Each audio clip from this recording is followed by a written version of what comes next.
Hey everyone. So in this architecture that we have explained earlier, that of the files that the client uploads the file and the file gets stored in the blob storage and the attachment container, and this one replies with the URL, and then we have another timer triggered function that runs every like 6 hours or something like that, that's going to check for unused files and remove them. For this architecture, we have been writing a code for quite a long time right now, and it's time to actually put all this stuff together. So we have written the code of the repo in here and the server.data. If you go to the repositories in here, so you kind of check that we have the attachments that add this attachment. We still need to upload the second part of retrieve the unused and remove them, but we have set for now the first part. We have written the code to store the file to the blob storage. Right now, let's test this and make sure that they are working initially. So to do that, we need to basically go ahead and create a new Azure Functions. But before, it looks like I forgot to create a comment. So let's create a comment, video 23, and we'll call it write the logic to set the content type of the blob and the delete. Okay.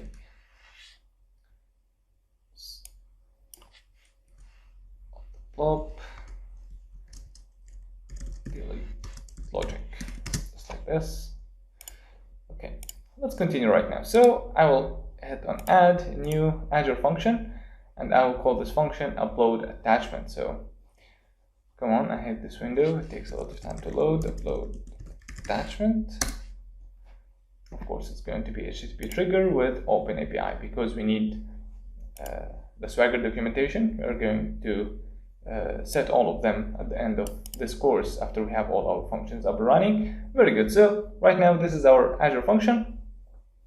We are going to limit this function to run okay, HTTP response body. We are going to change all of that. There we go. It's going to be only post, and let's inject private read only storage service, and we need to inject the attachments repo from the Azure Cosmos database. So what was called attachments repository. So attachments repo, attachments repo. Very good. Let's add those two to the constructor. Add parameters. Yep. Let's click this. Let's make them line by line. So very good. Very good. Here we go. So right now we can start, read the file and upload it. So before I write the code, let's go to Postman and let me simulate for you what we'll be doing exactly. So I'll go to Postman like that. So just you're going to get an idea about what you're going to do. So basically, as we have discussed earlier, the uploading of the file will happen file by file, like one by one. And to upload a file using HTTP, you need to make sure that I'll get a new request in here, add request, and I will call it upload file. Okay, it's going to be post request. And let's bring the URL. I forgot what was it. Okay, here we go. /API/upload attachment, just like this.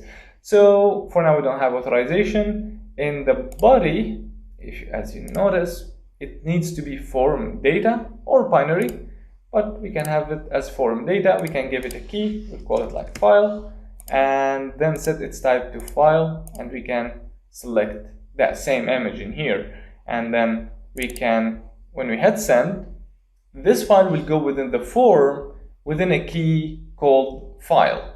So from there we have this binary with its metadata like the size, the name of the file, and so on, and we can just read them. So the process will be a little bit easy. So let's remove this and this too. And here upload attachment has been triggered. Okay, we will have also another special way for a special set of videos for logging only, because as we have said, this product is going to be 100% real, and those logging information is very important for us. So the first thing we need to do is to check the file. So we will type var form var file, sorry, equals request, which is the request that comes from as a parameter, .for .files. This is how we can access the files, and the name of the file is file, just like this, right? From where we bring this, this is how we're going to send it. So it's a convention that we set. You can call it attachments. I'll keep it to a file. So let's check that the file is not null. This is the first thing. If file is not null, then, or sorry, if the file is null, then return bad request, object result, new bad request, object result, then new API error. What was it called? Let's go to the shared responses. API error response. Okay, API error response. This. Okay. And we just pass a message. File is required. Here we go. Great. So this is only if the file is null. Now let's check. Let's try to upload the file, but you're going to put this file within a try catch, because you remember that if anything happens with the upload, like if the extension is not supported or if the content type is not supported, we are throwing an exceptions of type not supported exception. So let's catch this case, not supported exception, EX. So we are going to do the exact same thing in here. So those long lines, I don't like them and they are boring. So are we going to stuck with them? No, we are going to write a little extension method to make it clear, so we can return those methods in a nicer way. But for now, let's keep it and let's try to upload the file. So var URL, let's put it in here, string URL equals string.empty, and then here type URL equals await storage service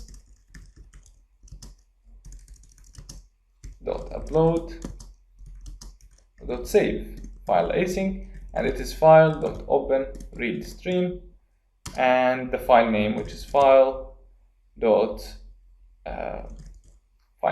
There we go. We can add another check. We forgot to add a check for the size of the file, but it's okay. We are on Azure. The storage is almost free, so it's okay to have as many the size of the file.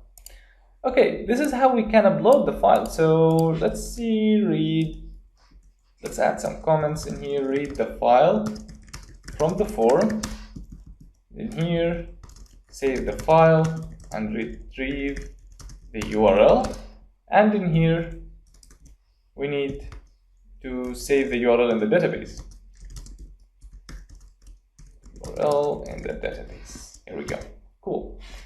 So to do that, let's type await attachments repo.add async new id equals good equals new equals to string uploaded by user, as we have agreed during the development. All our user ID will be test user. Or actually, I forgot if it was test user. Let me check the other function just to make sure of the name very well. And it is user ID. Okay, let's stuck on this. Use for user ID. Then it would be fetch from the token, actually, because we'll be using Azure Active Directory B2C. So we are going to fetch this from the token. User ID. Uploading date, of course, datetime.utc now.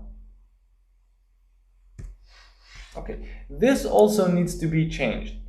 This one is not the actual. It's not the actual UTC time that you know, because I think we have used it in the Absurd wallet. Let me make sure that we have done that. Oh no! Also here we need to change those, because Azure Functions, the way it runs within like the way that runtime works and stuff like that, it supports its own property of UTC. We're going to use that in like a cleanup session. After we finish the delete, then we are going to clean those up before we start with the transactions. And also let's add here to do use Azure Functions UTC provided UTC time, because this one will not be sometimes the actual UTC, and the URL is the URL that comes from the blob storage. This is all what we need to do, and the last thing is to retrieve API success response. We need to retrieve string attachment has been uploaded, and let's retrieve the URL.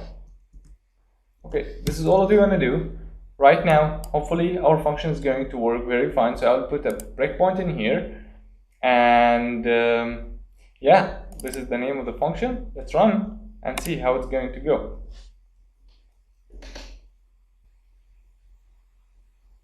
Okay, cool. So let's go to Postman. Everything is prepared. This is the function, form data, file, stuff like this. Let's hit send, and we get an error, right? The error says could not send the request. Okay, so let's see why we cannot send the request. Okay, we have the let's take the port. Okay, we have the wrong port. There we go. Set send, and right now we should get a breakpoint. Cool. So right now, if we check the form, the files property in the forms, it should have some data in here. Okay, what's going on?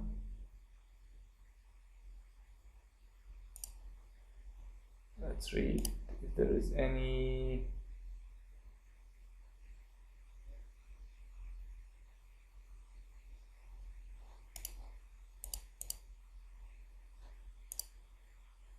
Okay, I'm gonna cancel this request. Stop the app. I'll run it one more time. Looks like something went wrong. Cool, let's hit send one more time. Okay. Here we go. Okay. Maybe the debugger had an issue. Okay. So the content.disposition, this is the form, the data. This is the length of the file, so the size, of course, there is the stream, and this is the name. So this is the file name, as you may see, and we have the name, which is the name of the key that's been received from the HTTP request. Okay, let's keep going. The file is not null. Great. Now let's try to see if the file will be stored successfully. So the first thing is to retrieve the container and container attachment. So if I go in here and if I hit refresh, I'm not going to see anything, right? I don't have attachments. And then retrieve the reference. Let's call create if not exists async, and let's go in here. Let's hit refresh. So it will be called only one time. Here we go. We have it. Now let's use it. Okay. Valid extensions. This is the extension. So it is a valid extension. We should get this error. Let's get the name only. This is the name only without the extension. This is the new file name. Nice, right? And let's get the blob name. Let's upload the blob. And here we go. So it has been uploaded actually. Let's open up this and look at that. We have it, and we have the content type correctly. We have, that's it. We have got the URL, as you have seen. This is it. Let's take it. And let's go to the browser in here, paste that. Of course, we cannot access because we need the shared access signature, because we will be talking about that in a specific session, trying not to get things messy. Okay, right now we have saved the file. The URL had the right value. Let's right now save this into the database by get container names attachments, create item async. Here we go. Okay, now our function should just continue successfully, and we should get just the correct response. Look at that. So this is the file that has been uploaded. It succeeded, of course. Attachment has been uploaded. Cool. So I will be going right now to the cosmosdb emulator. Go to the Explorer and go to expenses tracker. I forgot to rename this. Let's open the items and look at that. Here we have right now the items has been stored in the database, and this is the URL, and everything is just basically ready to be used. So our function is just working fine. What is remaining? For the upload, remaining just in here,